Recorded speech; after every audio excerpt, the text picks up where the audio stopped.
ایمان خوږوالی وڅکلو. کم خلک چې په دې خبره باندې راضي شو او متفق شو چې زمونږه الله زمونږه رب دی،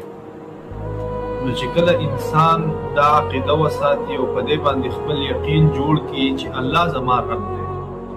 نو د دې مطلب دا شو چې د دنیا څومره نقصانات یا فواید راځي، نو دا په دې خبره باندې پوهه دی چې دا هر څه زما د رب د طرف نه دی او الله رب العالمین زما تربیت کوي، الله رب العالمین ما ویني، زه د هغه په حفاظت کې یم، نو په دې څیز کې به زما دپاره خیر و. د دې وجې نه الله رب العالمین دا فیصله زما په باره کې وکړه.